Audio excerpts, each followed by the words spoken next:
I'm Sofia Malone and you're watching Herstory. Today, I'm going to be the Statue of Liberty. Liberty sandwich, please! My last Herstory episode focuses on one of the biggest and most famous women of all. Her real name is Liberty Enlightening the World, but you may know her as Lady Liberty or the Statue of Liberty. The idea of the Statue of Liberty started in 1865 in France by a law professor named Laboulaye.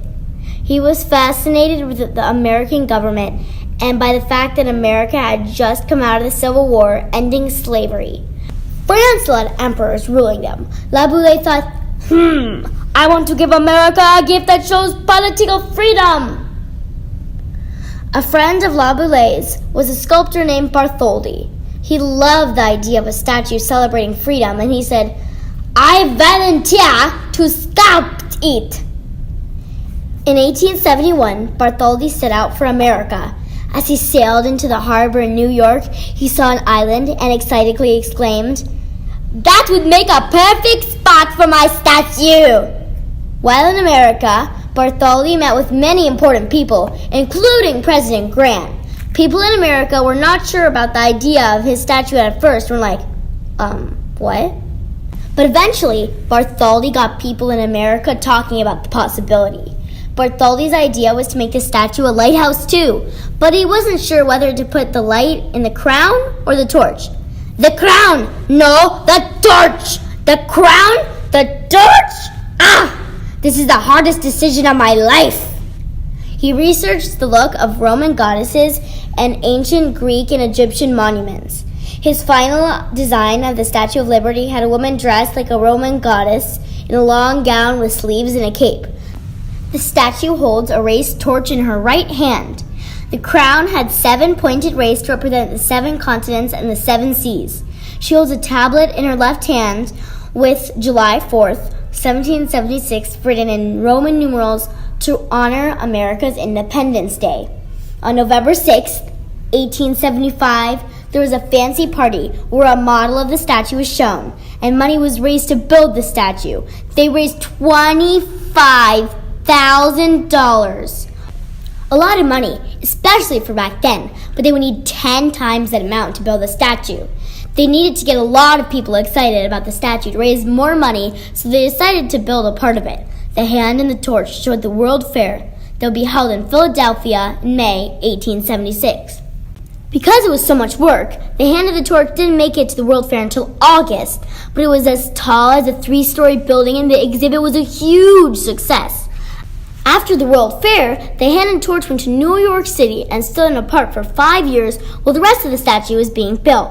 In 1877, the U.S. Congress voted to accept the statue as a gift from France and chose to put it on Bedloe Island, a tiny island in the New York harbor. By July 1880, Bartholdi finally raised enough money to build the whole statue. It was $250,000. For back then, it was a fortune. The statue was made of copper, and the amount used was enough to make 30 million pennies. Bartholdi turned his attention to building the frame. He knew he needed something very strong to hold up the statue. He asked Gustave Eiffel for help. Eiffel later became famous for building the Eiffel Tower in Paris. Eiffel decided that the outsides will be hollow copper and will have a skeleton inside made of iron beams to hold it up. There was also to be a staircase inside that would go all the way up to the head and a ladder up to the torch. An American architect named Richard Morris Hunt was chosen to build the pedestal that the statue would sit on. The pedestal ended up being 89 feet tall, made of concrete and covered in granite. The statue was finished being built in 1884, January, but it waited in Paris for 1 year for the pedestal in New York to be completed. Sadly, in March 1885, building of the pedestal stopped. The committee building it had run out of money. Bartholdi was worried that his dream was going to fall apart, but a famous newspaper publisher named Joseph Pulitzer asked for donations and said that for anyone who donates money, I will print their name in my paper. People were so excited to see their names in the paper that money started flowing in. Even children sent in some money. Thanks to Pulitzer's effort, in less than 5 months, everyday Americans have raised over $102,000 needed to finish the pedestal. Bartholdi sent the statue over in hopes that the pedestal would be finished. Please let it be finished. Please let it be finished. It came over disassembled in 214 crates with instructions on how to put it together. The ship carrying over the statue arrived in New York on June 17, 1885. Thousands of people on shore were waiting and cheering. In April 1886, the pedestal was finished. Putting the statue together would not be easy. Some crates had been mislabeled and some pieces have gotten bent during the trip. Workers were like, "This is so confusing." "You have it upside down, dude." 7 months after the pedestal was finished, the statue had finally been put together and was standing on it. And at over 151 feet tall, it was the tallest man-made structure in the U.S. October 28th, 1886 was declared a holiday to celebrate the statue. Hundreds of thousands of people were waiting for the statue to be unveiled. A huge French flag was hung over the statue's face, and Bartholdi pulled it off to reveal the real statue. Ta-da! The Statue of Liberty became an official monument in 1924, and in 1956, Bedloe Island was renamed Liberty Island. At first, the statue was shiny orange-brown color of a penny, but over time, the coffer turned to a blue-green color that it is today. After 90 years, the statue had gotten very worn down. It had cracks, stains, and parts were coming off. Water leaked into the torch. In 1981, the statue had major repairs, and a new staircase was put in.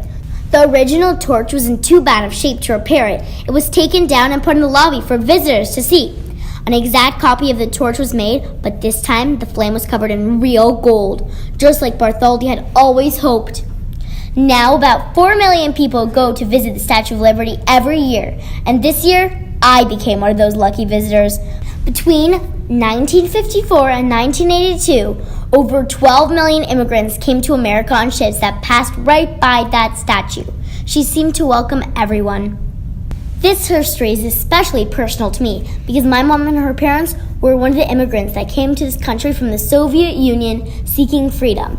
And my grandma on my dad's side came to the U.S. from Bulgaria in the 1930s as a little girl on a boat that came into Ellis Island. I can picture her sailing by the Statue of Liberty, welcoming her to her new life in America. In the famous words of American poet Emma Lazarus that are written on the plaque that Lady Liberty holds, "Give me your tired, your poor, your huddled masses yearning to breathe free." These words and the freedoms they represent to people all over the world are what make the United States so special. I hope you enjoyed my herstories. Thank you again so much for watching, and please keep your eyes and ears open for me because you never know where I might pop up next.